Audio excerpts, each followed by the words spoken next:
So good morning. Is this on? Good morning. Good morning. Om Mani Padme Hum. Okay, so let's start with some prayers and then do a little reflection to refresh our altruistic motivation.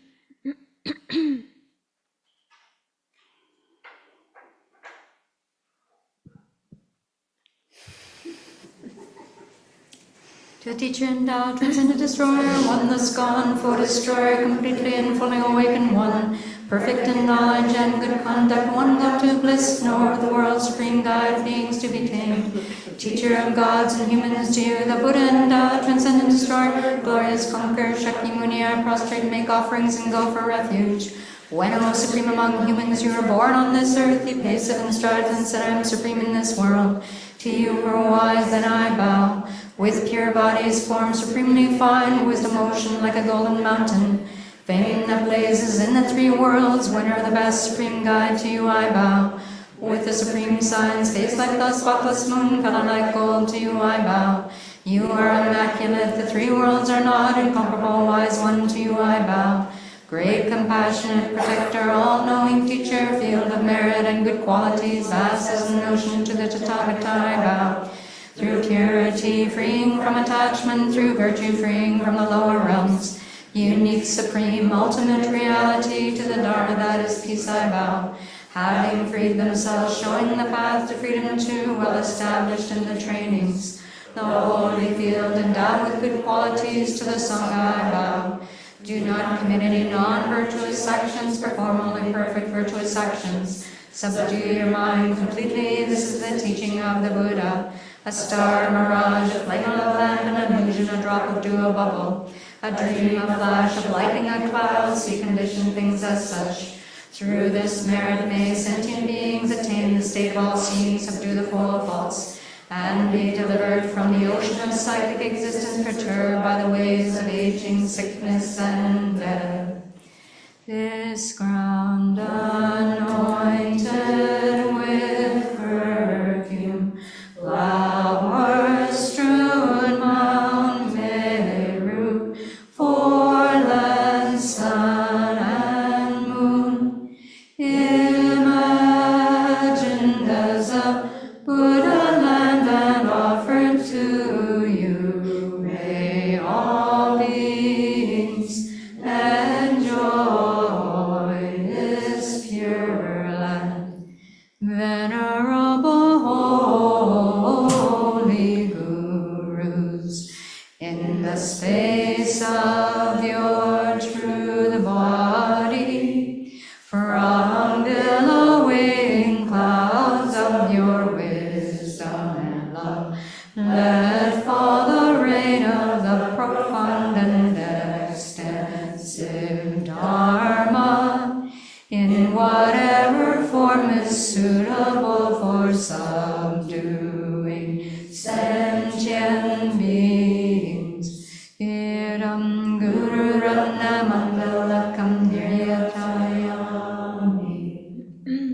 I take refuge until I have awakened in the Buddhas, the Dharma, and the Sangha. By the merit I create, by listening to the Dharma, I will attain Buddhahood in order to benefit all sentient beings. I take refuge until I have awakened in the Buddhas, the Dharma, and the Sangha. By the merit I create, by listening to the Dharma, I will attain Buddhahood in order to benefit all sentient beings. I take refuge until I have awakened in the Buddhas, the Dharma, and the Sangha. By the merit I create, by listening to the Dharma, I will attain Buddhahood in order to benefit all sentient beings.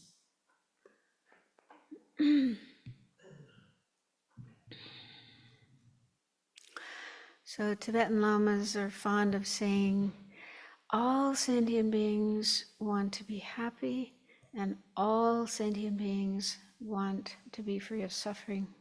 So it's a fairly simple idea, not too difficult to understand, but still very, very powerful. Just contemplate that for a few minutes, see if it can resonate inside of you.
And then see if you can feel how nice it would be if you could make a contribution to that. If you could help at least some sentient beings have greater peace and happiness and less suffering.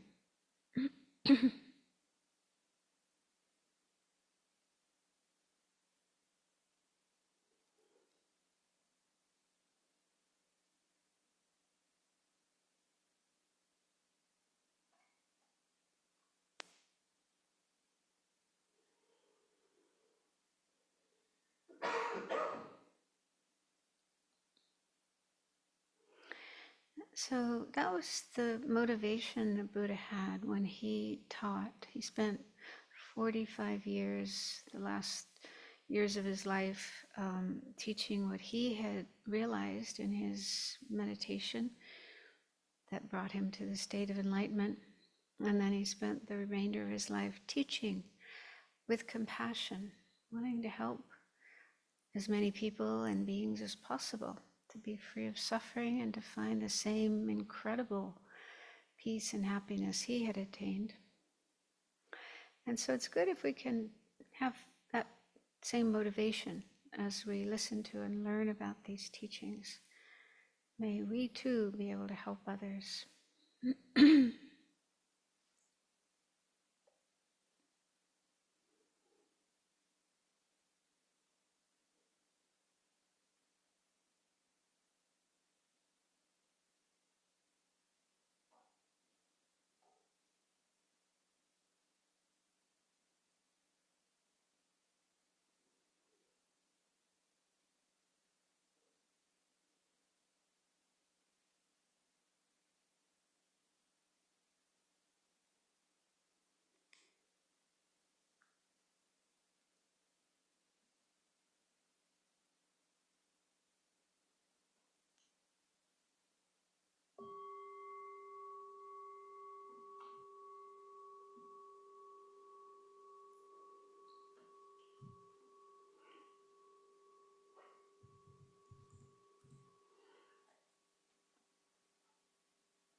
So I'd like to start with a couple of questions from yesterday. There's a few more here, but I'll leave those for later. I like to kind of think about them before answering them. First, going back to Andrea's question. I got it right this time, right? Andrea. Well, that's the Italian way I'm used to. Andrea, American way. Andrea's question. So I was also kind of intrigued by why Lama Tsongkhapa talked about karma at this point, which is in the context of the middle scope, the generating renunciation and aspiring to get out of samsara. what we need to do. Because normally the topic of karma comes in the initial scope of the Lamrim, which is the section about how to generate the wish to attain fortunate rebirths and avoid bad rebirths in our next life. So we need to know about karma, because that's the key, how to avoid bad karma and create good karma. So usually there's a very extensive explanation of karma in that scope, in that level of the Lamrim. But there is also further information about karma within the middle scope as well. And I looked in, this is a commentary to this text by Geshe Sonam Rinchen, who taught at the Tibetan Library in Dharamsala for many, many years.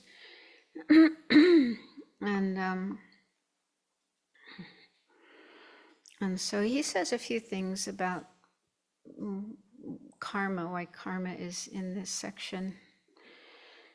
He says, until we gain liberation, we will continue to suffer repeated involuntary birth and death as a result of our actions. Okay, so due to our actions, due to our karma, that's why we keep taking rebirth in samsara until we get out.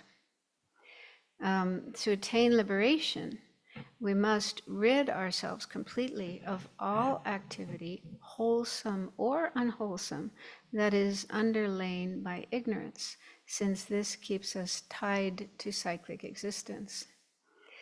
So here, at this level of the Lamrim, earlier we think, okay, we have to create good karma, virtue, and avoid bad karma. But even good karma still keeps us in samsara, right?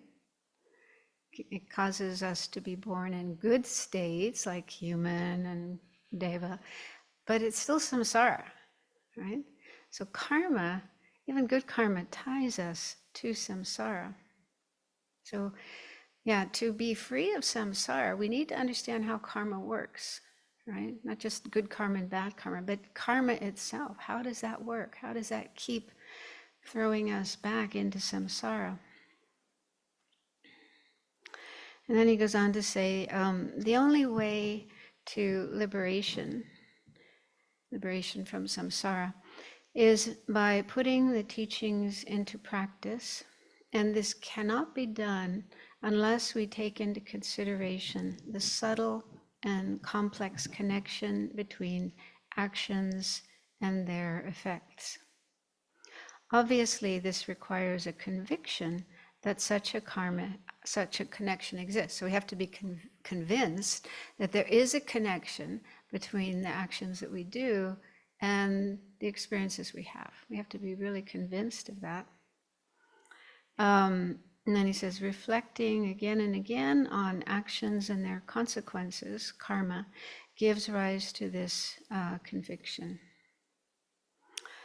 And then he just goes on to talk about like the 4 general characteristics that we looked at yesterday, and then more details about good karma and bad karma. So he doesn't say much more than that, but I was thinking about it all night. No, joking. But yeah, last night and this morning. And in the middle scope of the Lamrim, which that's the section of the Lamrim which really talks about how to generate renunciation and how to actually get out of samsara. And there is additional information on karma there, because karma is a big part of being in samsara. Like the middle scope of the Lamrim kind of elaborates on the 4 truths, 4 noble truths: suffering, just looking at all the different varieties of suffering, so we become really convinced that samsara is terrible. Yeah, it's just full of dukkha, so that we want to get out of it.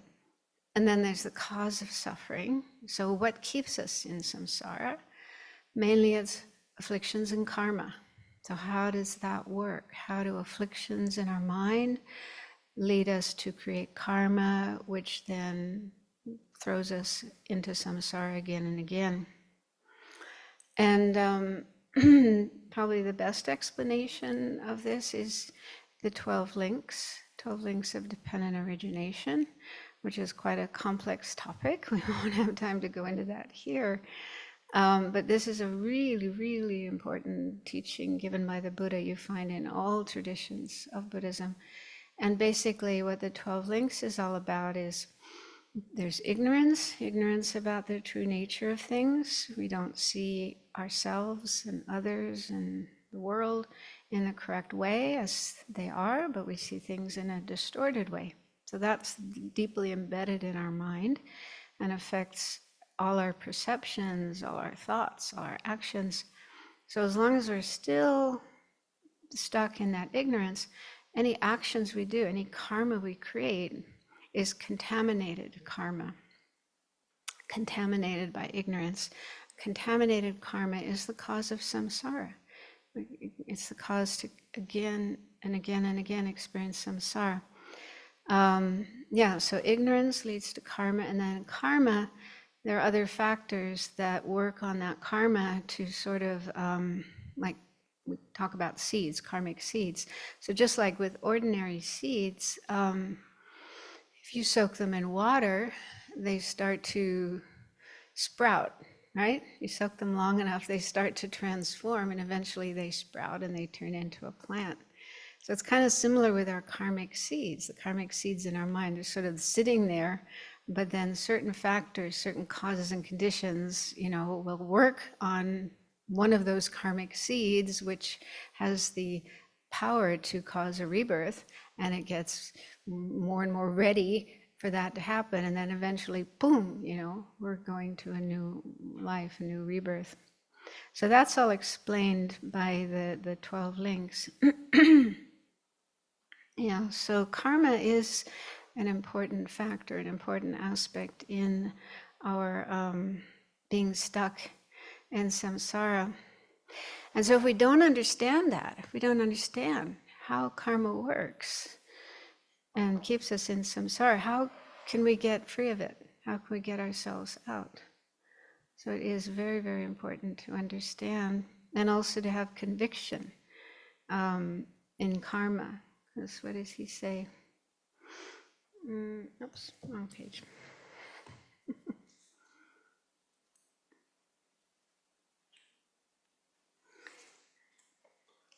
Contemplating the infallible effects of karma. So infallible. We have to be really convinced that, karma really happens. And so the real way to get ourselves out of samsara is to develop the wisdom that understands reality, emptiness. We call it emptiness. That's the third principle aspect of the path. If you stick around long enough, you'll hear more about that. So we'll get to that eventually. But the understanding of that, not just like an intellectual understanding, but a real deep understanding and an actual realization of emptiness. That wisdom realizing emptiness is what enables us to turn everything around and be free of ignorance. And when we're free of ignorance, then the karma we create, the actions that we do, is uncontaminated karma, uncontaminated karma. And that is what will enable us to get out, to attain freedom, liberation. So unfortunately, until we have that wisdom realizing emptiness, all the karma we create is contaminated, and it's just the cause for more samsara. So that, when you think about that, it's pretty discouraging. And in the Lamrim Chenmo, this is the great treatise, the big book on the Lamrim that Lama Tsongkhapa wrote. He does discuss this issue, and it's kind of difficult. I was reading it this morning. It's a little hard to figure out what he's saying. But I did this some years ago for another course that I was teaching, and I pulled out my notes on that. And Geshe Zopa, our wonderful friend who lived in Wisconsin for many years and gave teachings on the Lamrim Chenmo over many years, and they were made into books. So in his commentary, just what kind of the summary of what he says is that even though you haven't even though you have not yet obtained the Arya stage, so Arya is the name of someone who has attained the direct realization of emptiness. So once you've gained that realization, you become an Arya. So even if you're not yet at that stage, you must apply your energy and effort to developing the thought of renunciation, which is what we're looking at now, and the wisdom realizing emptiness, which is also coming, and also bodhicitta. So any of these three principal aspects of the path. So doing our best to generate those, and then having those as our motivation, as our reason for engaging in virtue. So in that way, the practices we do will lead us to that state of being an Arya, having that direct realization of emptiness, even though they're still considered part of the second truth, true causes. So I don't know if that makes sense, but we have no choice. We have to at least try to create causes that will get us out of samsara, even though we're not yet at the point where we can create the actual causes to get out of samsara. Because to do that, we have to have the direct realization of emptiness. But still, the activities we do with the understanding of these three principal aspects of the path, having those as our motivation, aspiring to get out of samsara, aspiring to attain nirvana, then our activities are leading us in the direction. And there's another commentary on the great Lamrim by Yangtze Rinpoche, and he says that, we should create even contaminated virtuous actions. That's all we can do right now, is create contaminated karma. But at least, we can create virtuous contaminated karma, and we should. He says, because these are the antidote. And he said, maybe it's like taking medicine and going through procedures to get well. You're not yet cured, but you're on the way to recovery. So, we're still like someone who's still sick, but they're at least taking the medicine. They're taking the stuff that will get them out. So does that make sense? So it's still important to contemplate karma and go into more detail, more depth with regard to karma at this point in the Lamrim, because it is a significant part of our, the escape route, how to get out, or the cure, how to recover. And I think too, this is my thought, another reason why Lama Tsongkhapa uses this expression, infallible effects of karma, is related to the third principal aspect of the path, emptiness, because he mentions it again. It will come up again in those verses when we get to them. And that is because when people start learning about emptiness and meditating on emptiness, if they don't do it correctly, their ideas about emptiness can actually undermine karma, undermine their understanding of karma. Because if people go wrong in their exploration of emptiness and meditation on emptiness, they can end up thinking that nothing exists.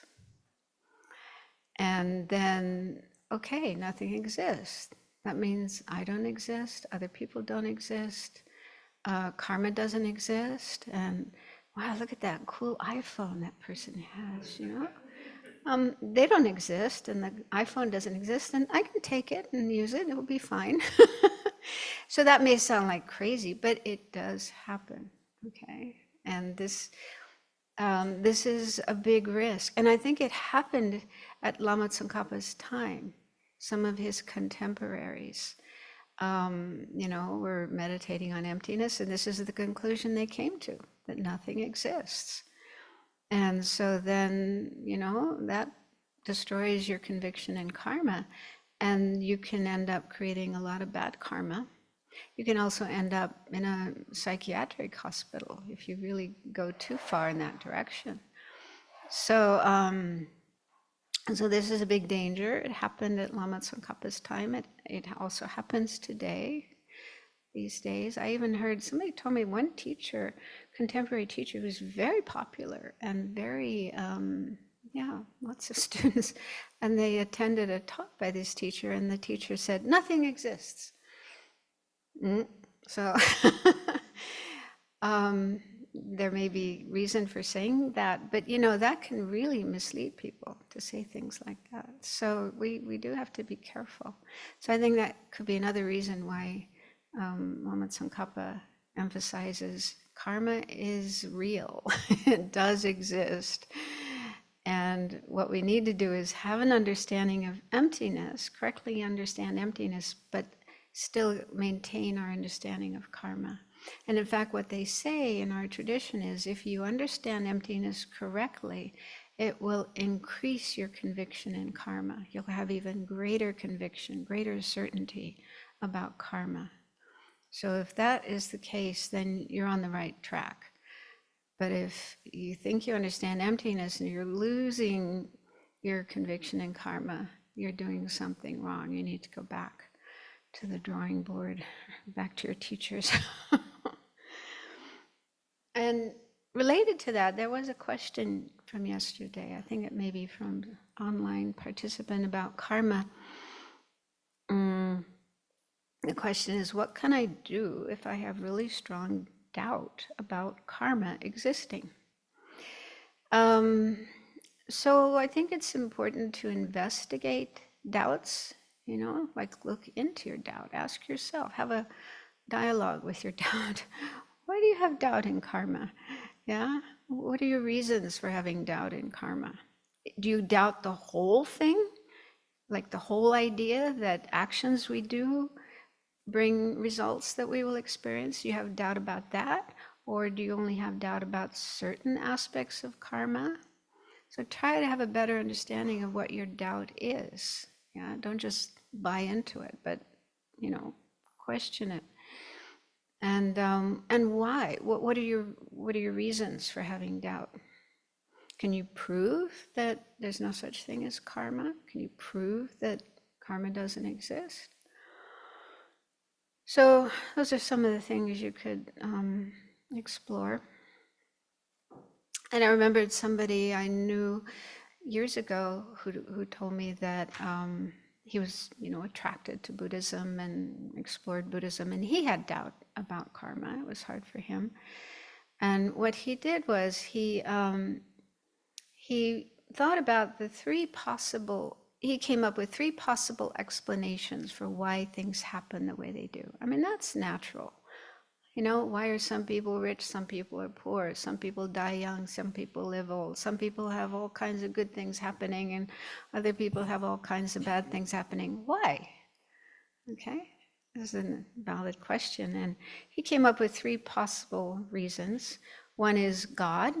So a lot of people think, there's a creator who created the world and us and is running the show, making all the decisions about what happens. So a lot of people have that view, and that's one possible explanation. Another possible explanation is karma, which we find in Buddhism and some other Indian religions, philosophies. And a third explanation is there's no reason. It's just random. Luck, we say luck. Oh, good luck. Oh, bad luck. Oh, too bad. No reason. Yeah, we don't know. So those are the 3 possible, explanations that he could think of. I don't know if there's any other possible explanations, but anyway, he thought about each of those in turn, and he said the one that made most sense to him was karma. So that helped him to resolve that doubt. So that might be useful to do. And then you could also, like I mentioned, what Lama Yeshe said, is to just look at your own experiences, like how if you're in a certain state of mind or you behave in certain ways, will that come back at you? Will there be effects, results of your actions? Yeah. So, people do bad things, and maybe for a while they manage to evade the law. But I don't know, some people may get to the end of their life and never get caught. But I've just in recent years, Nazi hunters have found Nazis, people who were involved with the Holocaust, involved with that mass murder, genocide. And they're like in their 90s, living somewhere in South America. And they managed to escape being caught all these years, and they're caught and they're brought back to Germany, right? Still, maybe not too many of those left because it's so long ago. But yeah, even after how many years? 70 years, they're still getting caught. And just the other day, there was something in the news about this guy who's on the FBI most wanted list since the 70s, I think. And they found him living in a little cottage in the countryside in Wales. So yeah, even after many years, many decades, people still get caught. So yeah, but even if you do manage to evade the law and live out your days in peace, you can't evade karma. So karma will catch up with you sooner or later. And then another way you can check is like investigate other aspects of the Buddha's teachings that you can feel confident in. Yeah. So, for example, the Four Noble Truths, how there's suffering in the world and it's caused by afflictions, and if we reduce our afflictions and increase our positive states of mind, we have less suffering. So that's something we can get some experience of ourselves just in this life. So if there's some aspects of the Buddha's teachings that you can have conviction in and feel, yeah, Buddha seemed to know what he was talking about. He was smart, he was wise, he had good things to say. Then you can look at these teachings on karma. The Buddha taught karma. Okay, so if Buddha is somebody who is wise and kind and helpful, why would he talk about karma if it wasn't true? Yeah, what would be his reason? Was he lying? Was he just trying to scare us so that we behave ourselves? So anyway, those are some possible ways that you could explore karma. But I find myself, because I'm someone who doesn't easily believe things. I tend to be skeptical, and but what I have found over the years is the more I learn, the more I study, the more I think and contemplate, then my doubts reduce, get thinner and thinner. Like Geshe Sonam Rinchen said, is if we just contemplate, what did he say? Reflecting again and again on actions and their consequences gives rise to this conviction. Yeah. So don't just ignore it, push it aside, shove it under the carpet, but bring it up and look at it and think about it and try to understand it better. But that doesn't mean sort of beating your head against the wall, because we do that sometimes. There's something we have difficulty understanding and we just like get really tight and tense trying to understand it. So that doesn't help either, So you have to, have times of relaxing and taking it easy. But just, keep returning to these hard topics again and again, and just totally ignore them. But look at them again and again over time from different points of view, and probably you will find slowly your mind does change about them. Another question was, my goal is rebirth in a pure land, but how do I prepare to be reborn in samsara if I don't meet that goal at death this time around? Yeah, so Buddhism talks about these pure lands that are manifested by Buddhas, enlightened beings, and they are for the benefit of sentient beings. They're places where people can take birth after they die and be in a really conducive environment for their continued practice. To continue, the point isn't like, oh, I go there and I just enjoy myself and have a good time, but you have to your motivation needs to be, I want to become enlightened. This world is really difficult. It's hard to practice here, but in a pure land, there you have Buddhas and Bodhisattvas and other practitioners. It's like really, like the Abbey, really. Well, this is about as close as you can get in this world. But yeah, really conducive situation, environment where you got all these good conditions to help you continue your practice so that you can eventually reach enlightenment. And so the motivation to be born in a pure land does need to be that bodhicitta, altruism. And you have to live ethically, create a lot of virtue, and make a lot of prayers and so on. So in case you don't make it, I thought that, yeah, like what was mentioned yesterday, that cultivating this wish to be of benefit to sentient beings. So I think if you really work at cultivating that, making that stronger and then more sincere during your life, and just really think, wherever I go after I die, I just want to make sure I can benefit others and also continue my journey to enlightenment. So I think if you just really work hard on that motivation, even if you don't make it to a pure land, you'll probably make it to some good situation where you will be able to continue working for enlightenment and helping others. And I just thought of this little story that I heard. A French saint, Saint Teresa of Lisieux, who lived, I don't know, late 1800s, early 1900s, somewhere around there. And she was a nun, a Carmelite nun, and she died very young. She was only 22 when she died. She died of tuberculosis. But she was just this really saintly person, very close to God, very devoted to God.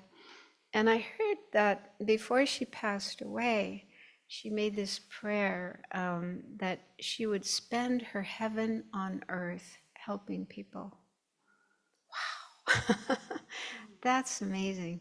Yeah, even though she had this love and devotion for God and probably really wanted to go to heaven and be with God, but she had a lot of compassion. She thought, instead of going up there, I want to come back down here and help people. So yeah, if you really have strong compassion, then that's what some people choose rather than a pure land. I want to be in this world. This is where there's a lot of need and a lot of suffering, and I can do a lot of good.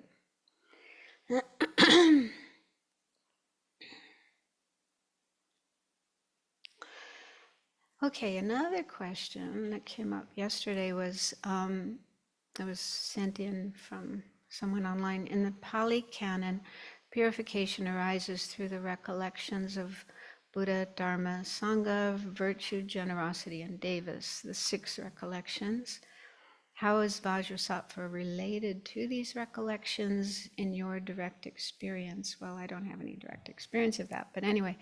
Volume 4, Following in the Buddha's Footsteps, has some explanation about these recollections, mainly of the Buddha, Dharma, and Sangha. And actually that prayer we say at the beginning to the teacher and so on, that's part of these recollections. So you recollect the qualities of the Buddha and the Dharma and the Sangha, and there's a lot of explanation in Volume 4 about how to do that. What are those qualities and how to reflect on them. And then at the end of that section, it talks about how this kind of recollection affects those who practice it. And so it says they become humble and respect the Buddha.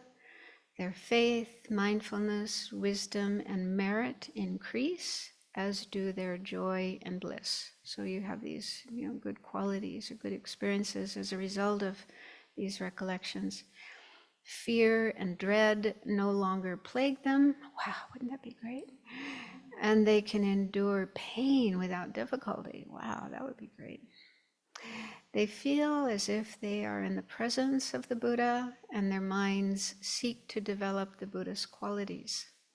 They are naturally conscientious, and should the opportunity to act unethically arise, their integrity and consideration for others arise clearly, as if they were in the Buddha's presence.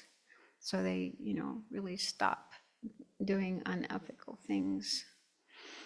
They will definitely have a fortunate rebirth and may continue to practice and develop actual jhana and insight. These are higher contemplations, concentrations. In short, the recollections of the three jewels not only deepen our refuge, but also strengthen our commitment and ability to maintain pure ethical conduct and increase our concentration. So in brief, the practices that practice of the recollections reduces negative aspects of our mind and our behavior and increases the positive ones. So that kind of makes it clear how it purifies. So it's a somewhat different way of doing purification than in our tradition, but it must work because practitioners in the Pali tradition are able to attain nirvana, liberation, and of course before that you attain various stages on the way to nirvana. So they're obviously able to purify their karma and their afflictions. And in our tradition, these 4 powers that we're using with Vajrasattva, the origin of those is in a Mahayana sutra, where Buddha explained them. This sutra is called a sutra showing the 4 dharmas. There's a quote in volume 2 from that. So that's where the Buddha explained these 4 powers. So the 4 powers may not be in the Pali canon, I don't know.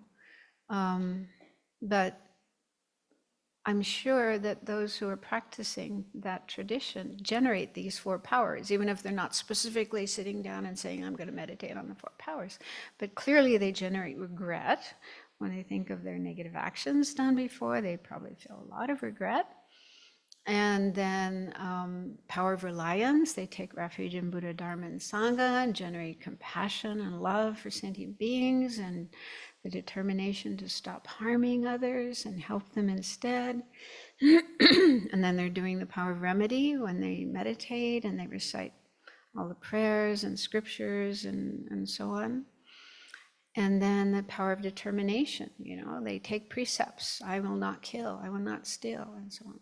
So 4 powers are there in their practice, even if they're not specifically developing them.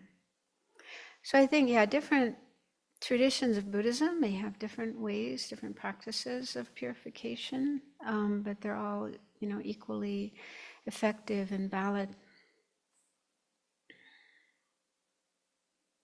Okay, one last question from yesterday from someone online, I think. Can we use Vajrasattva Haruka? It's actually Haruka Vajrasattva in Yabyum in this retreat, or is it better to use the solitary Vajrasattva? So there are different forms of Vajrasattva, and some of these are related to other deities, other tantric deities. So there's one tantric deity in highest yoga tantra named Haruka or Chakrasamvara. And within that practice, there's a Vajrasattva practice, which is called Haruka Vajrasattva. And it's a Vajrasattva with a consort. So generally, to do that one, you need to have an initiation. You need to have received an initiation.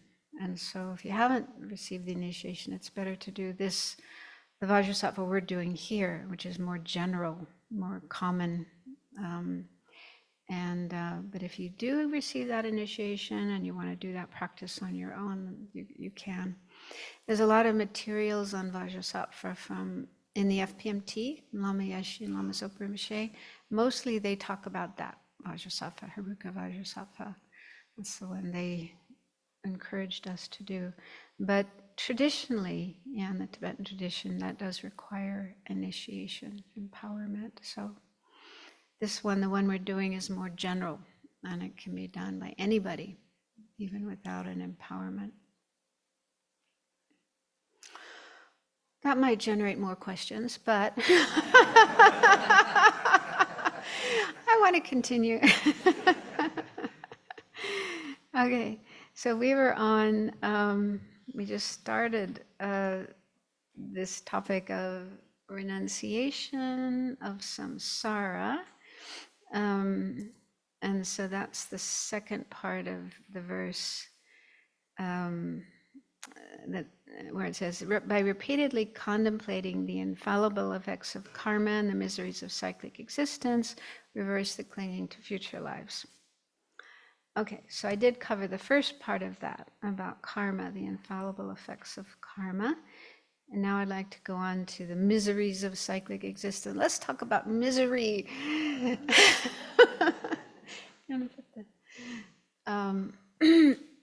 So, yeah. So the term sometimes is used suffering, but dukkha is the Sanskrit and Pali term. So there's a lot of material in the Buddha's teachings and also in the Lamrim about all the different types of dukkha, which is not something we normally like to think about or meditate on, but the purpose is to generate the wish to be free of samsara. When we hear about nirvana, we hear about liberation, we might think, oh, that sounds great. Yeah, I want to do that. I want to go there. It's actually not so easy, It takes a lot of work, a lot of effort to get out of samsara. So you need a lot of energy, a lot of determination to get out of samsara. So where do we get that determination from? Where do we get that energy from? By clearly seeing how much dukkha, how much suffering there is in samsara. So the more clearly and strongly we can recognize that, the more strongly we'll have the determination to free ourselves, and that will give us the energy to do what it takes. So there's different ways of looking at dukkha, different lists, enumerations of dukkha, but this is one way that's kind of concise. 3 types of dukkha, and it said that all the other types of dukkha can be condensed into these. So the first is the dukkha of dukkha, the suffering of suffering. Kind of a funny expression, but it refers to obvious physical and mental suffering. So experiences, unpleasant experiences that everybody knows about. Nobody has to tell you that's suffering. You know it. You have your firsthand experience of it. So that can include all kinds of physical discomfort, hunger, thirst, being too cold, being too hot, being sick, having aches and pains here and there. So probably on a daily basis, there probably isn't a day that can go by without experiencing some physical discomfort. And then mental suffering, mental discomfort, all kinds of variations of that. Being unhappy, being sad, grief, boredom, restlessness, anger, irritation. What else? Speak up. What kind of mental suffering is there? Huh? craving, yeah, just wanting something, especially if you can't get it. But even if you get it, I think it was maybe Shanti Deva who said that, desire never brings happiness, never brings satisfaction. Because when you desire something, if you don't get it, we don't always get what we want. If you don't get it, you're miserable. But even if you get it, right? There's a little bit of pleasure, a little bit of satisfaction. But sooner or later, that will fade, and it could even turn into real suffering. Yeah. So just craving itself, that mental state of craving, desiring, wanting, it's not really happiness. It's so funny when when I was a kid, maybe some of you remember this too. There were these commercials on TV advertising a kind of chocolate bar. I think it was Peter and Paul Almond Joy. Do you remember that? Almond Joy. I guess they're still around. Anyway, they'd have these ads. The one I remember was there's this guy sitting in a little boat in the middle of a lake fishing, and he's just sitting there calmly with his fishing pole. And then suddenly he gets this idea of wanting an Almond Joy. And then the camera speeds up. He's, oaring, rowing fast to the shore, running like crazy to the nearest candy store, getting his Almond Joy, and like, ah.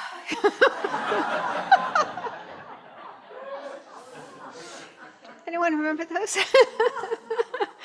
It came up when I was in the early days of learning the Lamrim and meditating on the Lamrim. I remember those ads. It's a really good depiction of craving, desire. What happens? It really makes us kind of crazy. And I mean, he was successful in getting his Almond Joy, but what if he, drowned or got hit by a car on his way or couldn't find a store where he could buy his Almond Joy? But yeah, I mean, after you eat that, whatever it is you're craving, after you get it, how long does that pleasure last? That's number 2. So the first one we don't have to spend too much time on because we know that one already. And yeah, it's like universal, like at least in our world, there's some higher realms in samsara where they don't have that first type of suffering. But in our world, all human beings and other beings, animals, insects, fish, we all have this one. Even the billionaires, we might hear about those guys, those people, billions of dollars, and they can go anywhere, do anything, have anything, and we must imagine, wow, how nice that would be. And maybe they don't have any problems, they don't have any suffering, but I'm sure they do. I mean, just having this body, right? Having a human body, inevitably, even if you're a billionaire, you still get sick, you still have aches and pains, you still get old, you still die. You can't avoid those. You can't buy your way out of those. They probably have a lot of relationship problems, right? Kids who don't do what they want and what they're supposed to do, partners who run off on them, and I did meet somebody once who said he was a millionaire, and first he told me about all these good things in his life, and then he started telling me all the problems that he had, and his problems were huge. Let's see, probably the thing that was most painful for him, he had 2 children. Well, his wife was schizophrenic and they were separated, and he had 2 children. The older child was a girl who was a teenager, 13 or 14, and she was also mentally ill and would cut herself and was in a mental hospital. It was suicidal. So that was, I think, the biggest suffering for him was his daughter. He had another child who was about 7 years old, a boy, and he had Down's syndrome. So maybe not too much gross suffering, but probably unable to really live a normal life. And then he had he was involved in a court case. He had a business, a very successful business, but one employee had tried to rip him off, tried to rip off the business. So there was a court case with this person, and he had thoughts of killing this person. Thoughts of murdering that person would come up in his mind.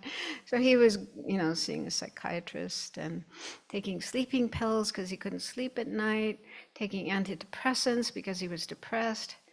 So do you think that guy was happy? Was free of suffering?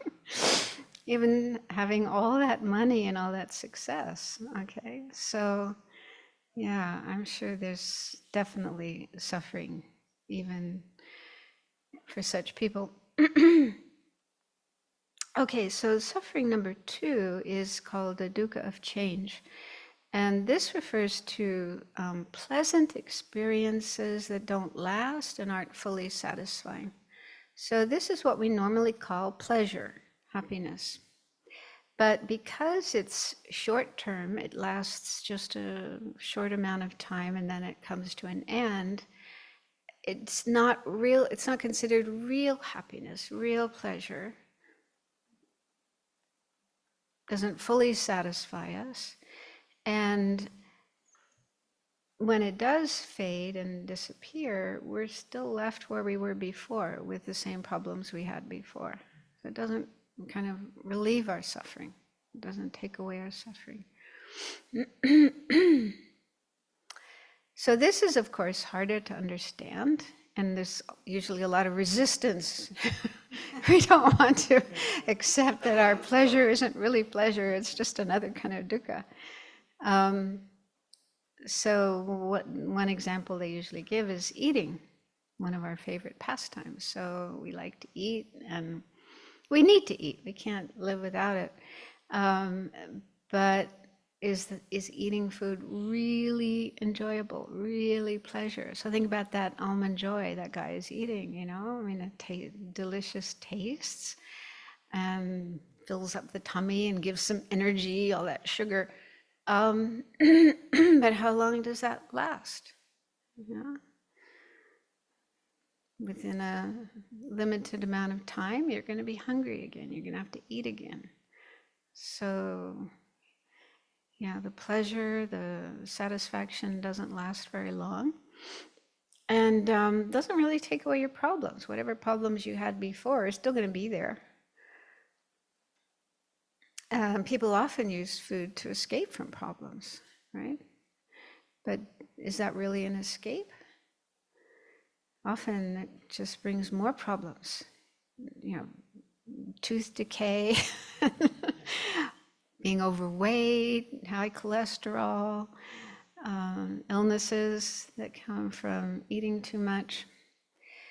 So we need to check our experience. We need to examine our experience and look. Does this so-called pleasure is it real pleasure? Is it lasting pleasure? And it's considered another kind of dukkha. And this is why the term dukkha is better than suffering, because it is kind of hard to say eating a chocolate bar is suffering. Right? That's hard to accept.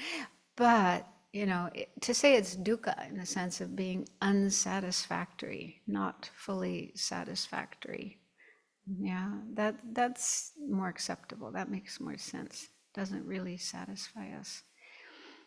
Another example of this would be just our bodies. Okay,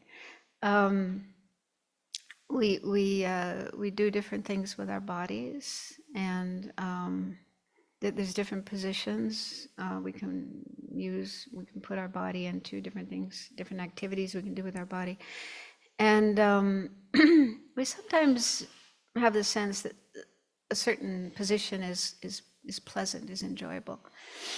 If it was really enjoyable, we would be able to stay in that position indefinitely, and the pleasure would continue. But is that what happens in reality? Okay, so now we're sitting down, and when you first sat down, maybe you'd been on your feet for a while, and it felt really good to sit down, right? I could sit down, rest my legs, so there was a sense of pleasure. Sitting down is pleasant. But if it was real pleasure, then it should continue as we continue to sit, minute after minute, hour after hour, day after day. But that's not what happens, right? At a certain point, sitting will become unpleasant, and we'll feel, oh, I gotta stand up. Especially if you're sitting on the floor. If you're sitting cross-legged, sitting on a chair is a little more comfortable, but sitting on the floor, that doesn't stay pleasant for long. So eventually sitting will become unpleasant, will become unbearable, and you want to get up and stand up. And then when you first stand up, that will feel good. I can stretch my legs, how nice. But again, if standing up was real pleasure, then we should continue having pleasure when we're standing up. But that doesn't happen, because if you continue standing up, standing on your feet, that will start to become painful. A lot of people have to stand on their jobs, nurses and waitresses and doctors and all kinds of people are standing up hours every day, and it gets really unpleasant and probably affects their body as well. So standing becomes unpleasant, and then again we have a chance to sit down, and that feels so good. But it's like that all day long, and even when we're in one position, like now we're sitting down, but are we able to sit still? Even when you try, like during meditation, you try to sit still. But, that doesn't feel good. You want to, make some adjustments here and there. And at night, we might think lying down is the most comfortable position. Lying down on this nice, soft beauty rest mattress or whatever mattress you have. Oh, that feels so great. But do we lie still all night long? Yeah? Probably not. I mean, we may not be aware of what we're doing, but you probably, toss and turn a lot. You start off in one position, you wake up in another one. So it's like our body is constantly making adjustments to find some comfortable position, some position that's really pleasant, really comfortable. But there isn't one, because whatever position we find, we adopt, only stays comfortable for a limited amount of time, and then it becomes uncomfortable, unpleasant. We have to get away from it. We have to change it. Yeah? So this is, when we first hear this idea, it's like, something we never really thought about before. But this is what the Buddha pointed out, that our so-called pleasant experiences, things we normally consider pleasant experiences, if we really examine them carefully, what is our real experience there? Try to find the pleasure. Try to, see how much pleasure there is. And this is another kind of dukkha, another kind of unsatisfaction. And this is how it is in samsara. As long as we're in samsara, whatever experience we have, they say even the bliss of the beings in the higher realms, the bliss of samadhi, they can remain in a meditative state of samadhi, feeling blissful for long periods of time. But sooner or later, that comes to an end. That runs out. Their karma runs out. They lose those experiences. So the point is, there's no real, lasting, permanent happiness or pleasure as long as we are in samsara.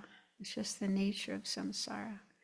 Every pleasant experience we have is just temporary, transitory, and not fully satisfying. So this is something to think about, to contemplate, and I think there will be a meditation sometime. Right after this. Oh, yesterday. Oh, you already did it. Okay, so you already know all this. But maybe you didn't have an explanation of it. But yeah. So yeah, it's a hard one. It is hard, but it's good to contemplate, and slowly it makes more sense. And the third type of dukkha is called, kind of a complex term, pervasive dukkha of conditionality. That's sort of a direct translation of the Tibetan and Sanskrit. But it refers to just our being in samsara, being a samsaric being, where we aren't free from karma and afflictions.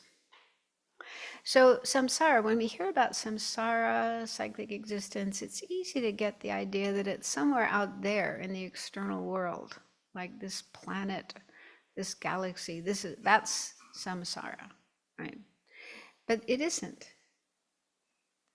Samsara is right here. It's this very body-mind complex that we have, which it's the result of karma and afflictions. It wasn't created by some perfect divine being like a god. It was created by ignorance, other afflictions like craving, animosity, and so on, and karma, polluted karma, contaminated karma. So those are the factors within our mind that brought about this life that we have now. Even though this is, relatively speaking, this is a good situation, having a human life and being healthy and having the chance to learn these teachings. This is a good situation, but it's still contaminated. It's still under the control of karma and afflictions, not free from karma and afflictions.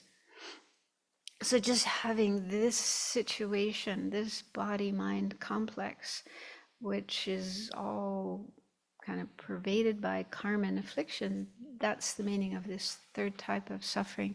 And this is very subtle, takes quite a bit of time to reflect on and meditate on and get an understanding of.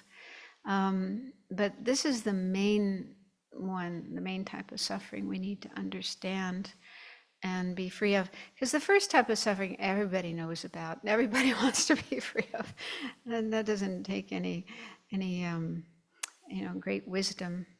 And the second type of suffering, some meditators, like non-Buddhist traditions, some recognize that one and aspire to be free from it.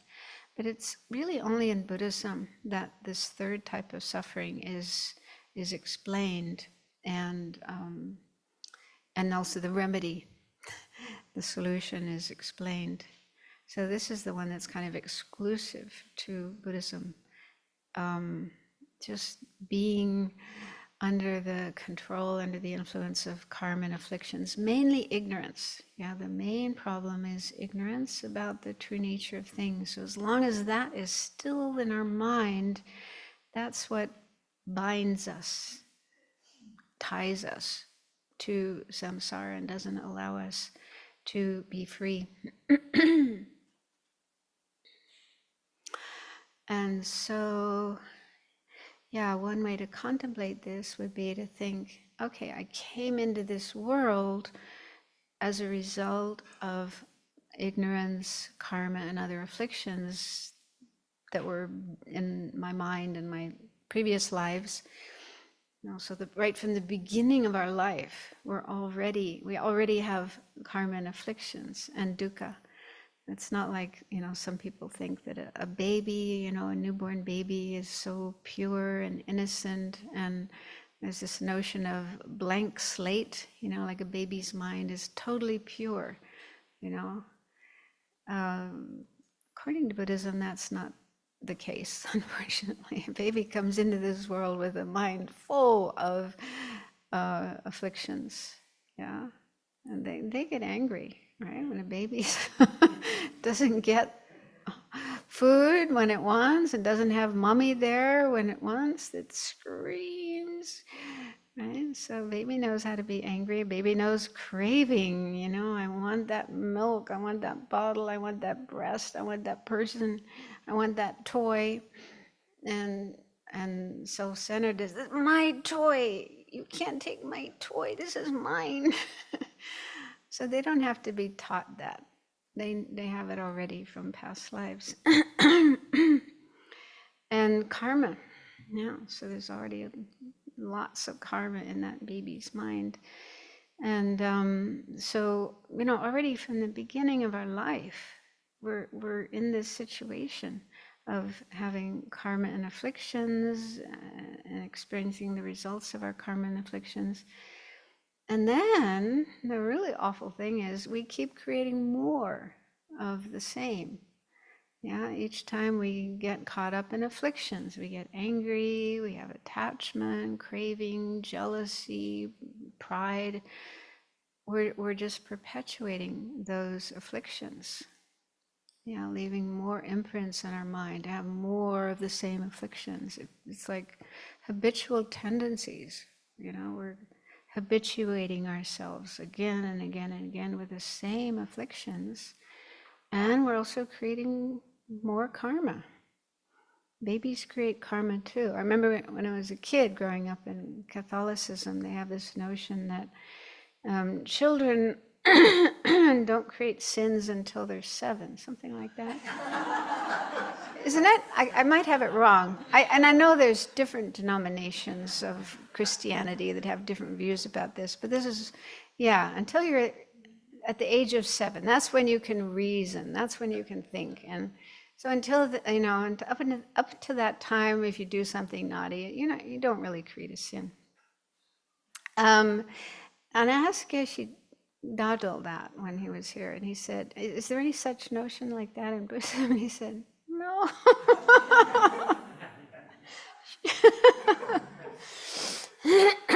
So even babies and little kids, right, are still creating karma.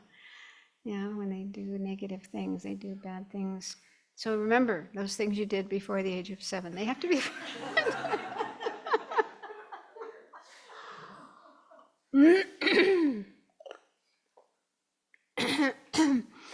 Yeah, so unfortunately, because we're in this situation, we have karma, we have afflictions, we continue creating more karma. So it's like we're adding to our load of karma all the time as we go through life, because we have this basis, this body-mind complex that is just all caught up with, entangled with, enmeshed with karma and afflictions. And so then we're creating the cause for more of the same in the future, right?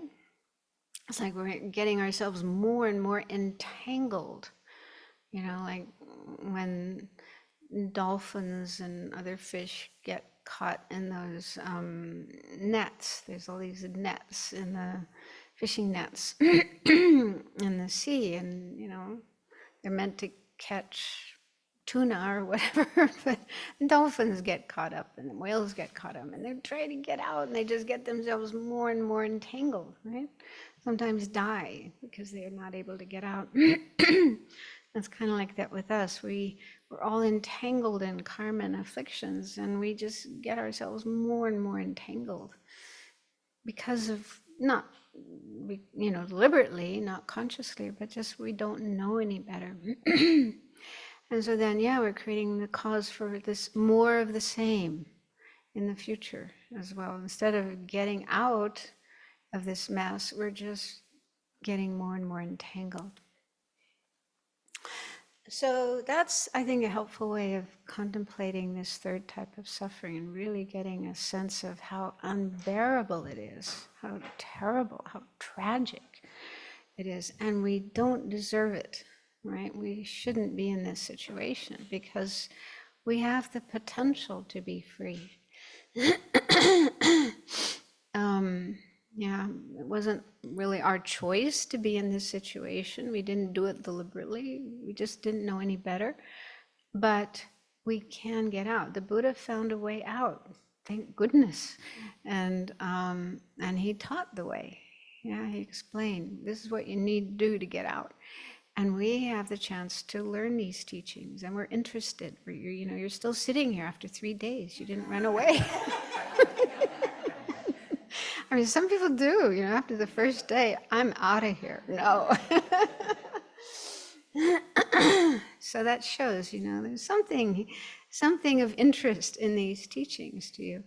And so this is really fortunate. And of course, the Buddha said, don't just blindly believe what I said. Think about it, check it out, investigate it, see if it's true or not. And hopefully you'll get more and more interested and start practicing and that's how we do it. This is how we get ourselves out. Okay, so those are the three kinds of suffering. So it says all the other types of suffering can be condensed into these. So like, everyone in the world knows about suffering. It's obvious. But for most people, their awareness of suffering is limited to just the first one, which is still good. It's good to be aware of that because it inspires compassion.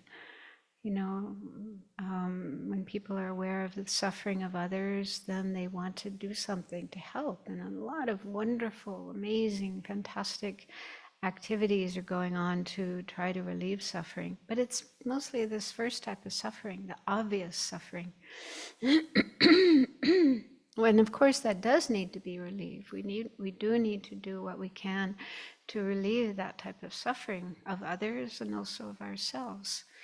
But even if we, manage to get beyond that type of suffering, it's only temporary because then another one will come. And we're still subject to the other two types of suffering, which are more subtle, not easy to recognize. But those are also dukkha, suffering, things that are unsatisfying, imperfect, undesirable, things that we can be free of, we should be free of. And so it's not enough just to hear about these. We need to reflect on them, and not just once or twice, but again and again and again, make ourselves thoroughly familiar with them. And by doing that, the next verse explains the criteria, the actual experience of renunciation, what's involved in actually having renunciation. So he says, by contemplating in this way, do not generate even for an instant the wish for the pleasures of cyclic existence. Anybody there yet? I'm not. That's tough. Oh, I want my cup of tea, I want my chocolate.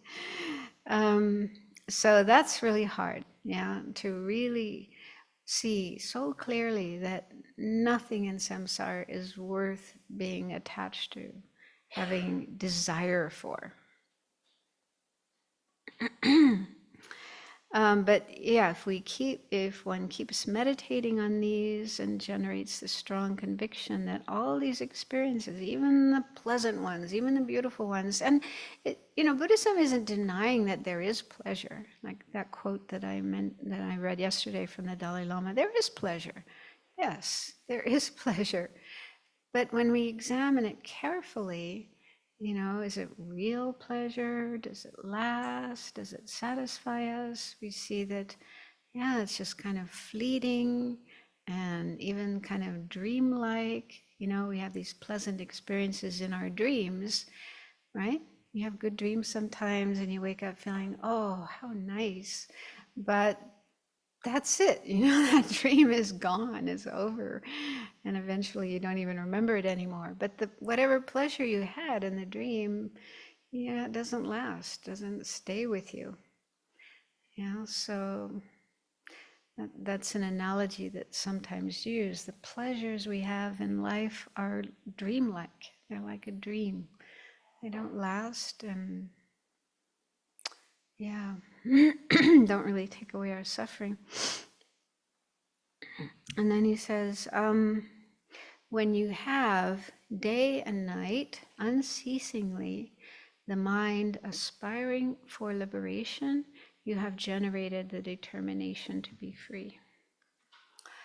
So that's the goal, is to have that state of mind where you just constantly remember you have this constant awareness, mindfulness of the unsatisfactory nature of the situation that we are in and want to be free of it.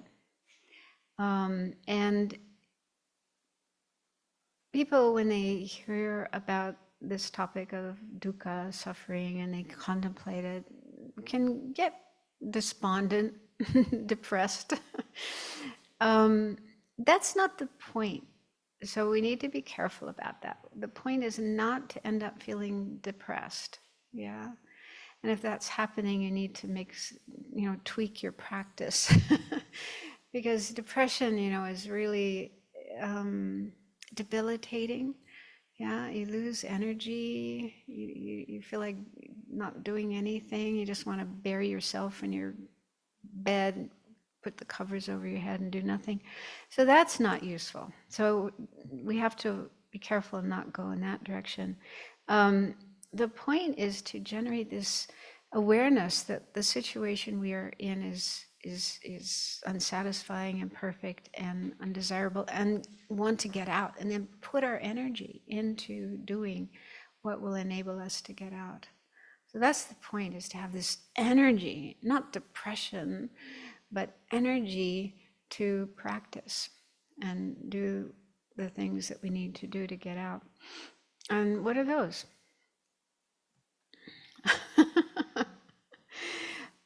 So the number one antidote is emptiness. That's the main thing, to realize emptiness, which will be coming too soon. That's the last of the three principal aspects of the path. So learning about emptiness, reflecting on emptiness, it's not easy, but whatever effort we make to understand emptiness will help us. That's like the medicine, like Yangtze Rinpoche said, as long as we have the medicine, we're taking the medicine, we're on our way to recovery. But in addition to emptiness, since that's kind of a high level, we also need to develop concentration, because you need to have a very concentrated mind, not a scattered mind, to be able to focus on emptiness and realize it in meditation. It's something quite subtle. So if our mind is scattered and wandering everywhere, we're not going to be able to do that. So we need to develop concentration, the ability to stay focused single-pointedly. And we also need ethics, ethical conduct.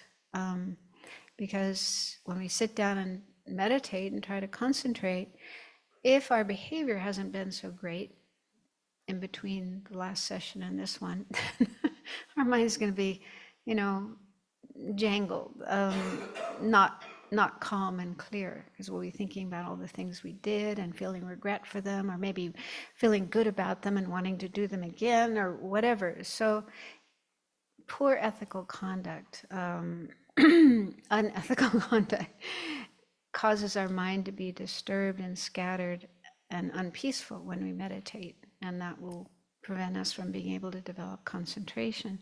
So that's why we need good ethical conduct, which means, doing the best we can to avoid the 10 non-virtues, or at least, keep the 5 precepts, or whatever precepts. Like here, we have a lot more precepts. And the whole purpose of those is to stay calm, keep our behavior good, so that when we do meditate, our mind will be able to concentrate better. And then when we learn about and meditate on emptiness, we'll have the sharp concentration we need to gain the realization of that. So those 3 things are called the 3 higher trainings, or just the 3 trainings: ethical conduct, concentration, and wisdom of emptiness. So those are the methods to be free from samsara. So we can at least start with ethical conduct. You've already started here, keeping the precepts and doing some meditation, trying to keep your mind focused. So whatever abilities we have to engage in those practices, we do them. So in that way, we are on the road to recovery from samsara. And then, yeah, this afternoon we'll move on to the second of the three principles of the path, which is bodhicitta. And so this kind of is built on the first one, because bodhicitta involves expanding our awareness and realizing that there's all these other sentient beings who are in samsara too. And it's just as it's terrible for me to be in samsara, it's also terrible for them to be in samsara. And I want to do something about that. I want to help them become free as well. So that's what leads us into bodhicitta. But if we try to skip over this step of renunciation and think, oh, I don't want to think about that, I'll just go to bodhicitta. That's really nice. Love and compassion, good feelings, helping others, yeah. But if we don't do this step of looking at samsara and what samsara is all about and how horrible it is, our compassion and love for others will be limited. It will be limited to just that first type of suffering. Yeah, oh yeah, people are sick and poor and homeless. I really want to help them. And it's great, of course, to do that. But there's more to it than that. Their suffering goes deeper than that. And so, yeah, our tradition is the Mahayana tradition, and this is the tradition of generating this mind of wanting to benefit all sentient beings, wanting to help all sentient beings be free of suffering, be free of samsara, and eventually reach enlightenment. And taking on that kind of job, that responsibility to do what it takes for that to happen. So we need to see clearly the suffering nature of samsara to be able to fully understand the situation of other sentient beings and know what they need and how to help them. Does that make sense? Got a few minutes left if anyone has a question. Just in response, appreciating your very incisive description of dukkha. It's really moving, meaningful. But just to say, from my own experience, different personalities react differently. So some people get depressed. I got angry, right? And I think that's not an uncommon. You get angry about, oh, that's really how it is. I've been working my whole life for all this other stuff, and now I'm furious. I've wasted, all this time. Blah blah blah blah blah blah blah blah. So it's another way of not dealing with it. But I've seen it in other people. Yeah. So angry. Just angry. Just get angry about it. Oh, that's how it is. That's not what I thought. I thought life was there was some way to make it okay. If I just kept trying, it would finally be okay. Oh my God, it's not. Okay, so actually I was wrong. And actually one person I met told me when she heard about like the four truths and about true suffering, she felt happy because she had had a lot of suffering in her life. This woman is in Spain, and she said in Spain, you're always supposed to look cheerful and smiling and happy. And, she had all this depression inside of her, and she felt she had to hide it. She couldn't show it. She couldn't talk about it. She had to look happy on the outside. And she thought everybody else was happy except her. So to find out that everybody has dukkha, I was like, oh, good. Yeah, so different people respond differently to this kind of teaching. Dan? That's the first one I saw.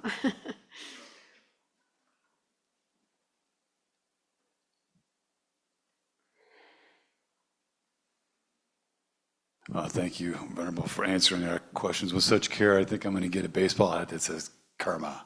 You what? Karma happens. Huh? I think I'm going to get a baseball hat that says karma happens. Karma happens. So I do have a question, and it's about the sadhana. So I just want to preface this question real quick by saying that, like, this practice, Vajrasattva, the sadhana, I've been doing 20 plus years, and I can't really even say, or it's hard to articulate actually just how much it's meant to me and how powerful it's been. The first time I did it from afar for a 3-month retreat. I was sitting on my bunk, so it's just been very powerful for me. But that said, I'm running into difficulties, and what it is so, it's said that when Buddhism came from India, or when it came from India to different countries, it kind of took on some of the cultural aspects of those places. And so when India came to Tibet, it kind of, took on this Tibetan flavor. And when I look around at all the deities and the Buddhas and the Tankas and everything, they're beautiful, don't get me wrong, and Tibet is dear to my heart, but they have a very Tibetan flavor, and I'm not Tibetan. So it's hard sometimes for me to relate. And I mean, who knows? Like, I often wonder sometimes, like, what would Tibetan Buddhism in America look like 100 years from now? Like, will we have deities of multicultural, multiracial, will there be will one deity be a guy in a baseball hat and blue jeans with a pot belly? God, I hope not. But, I mean, who knows, right? So but there's one part of, like, the images, like, that I really struggle with, like, so the adornments, right? And I know that these adornments are like aspects of realization, or they're symbolic of realizations. But I find myself in my mind, like, simplifying the image, like the crown and stuff. Like, it's a little too much. So I had, like, I see Vajrasattva maybe with a top knot or his hair down and just kind of maybe a vest and maybe a couple simple bracelets. But but still very bright and beautiful and everything. But is it okay to do that? Because I mean, God, I don't want to meditate on a fat guy with a baseball hat, but I do want it to resonate with me somehow. And these are very Tibetan images. So I know it's weird, but what can I say? No, it isn't. It isn't weird. It's completely normal. I remembered. I think Tenzin Palmo, was addressing this point once. About how Westerners have objections to these. The way the deities appear in Tibetan Buddhism, and she said, "Well, what would you want? Like, what would be a Western version of a deity? Mickey Mouse holding a hamburger and a Coca-Cola?" It's like, I mean, it's a good point. Like, what do we have in our culture that would be suitable to use in the visualizations? Queen Elizabeth with her crown, with all these jewels. Anyway, so I can relate to what you're saying. I felt a lot of difficulties in the beginning, and Lama Yeshe would address this sometimes, and he said, I have to check. Let me look it up to see if I can find what he said about this.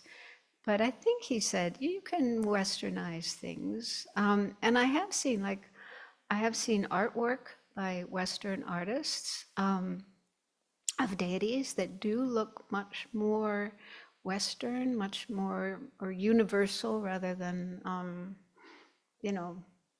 Tibetan or Indian or whatever. I think that actually the forms of the deities are the forms of devas.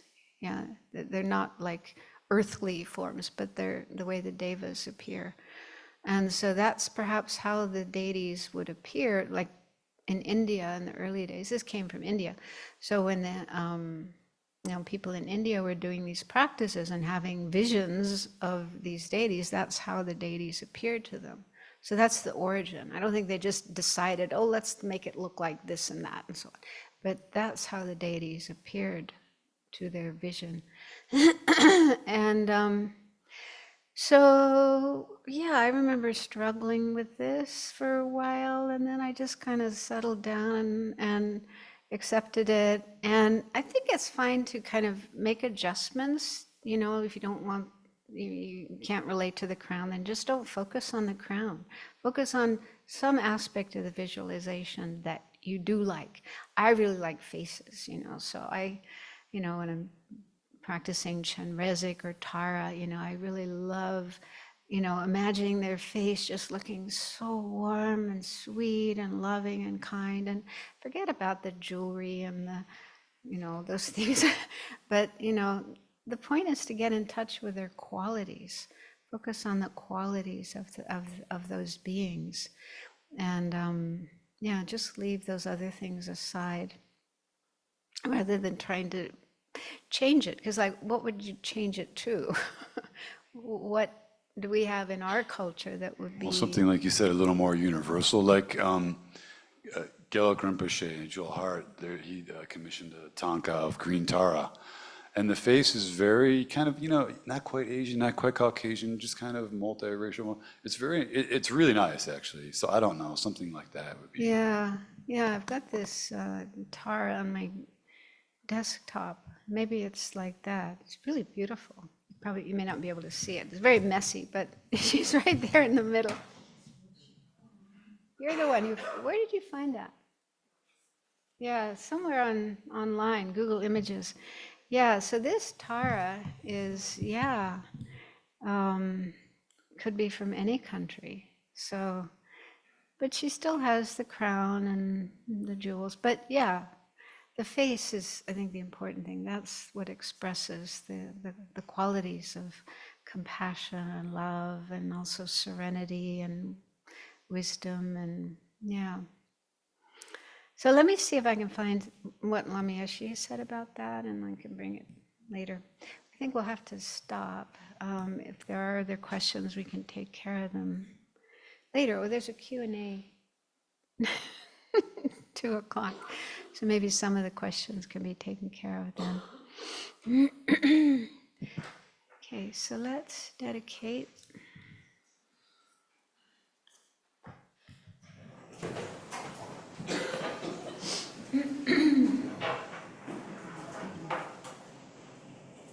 Due to this merit, may we soon attain the awakened state of Vajrasattva, that we may be able to liberate all sentient beings from their sufferings. May the precious Bodhi mind, not yet born, arise and grow. May that born have no decline, but increase for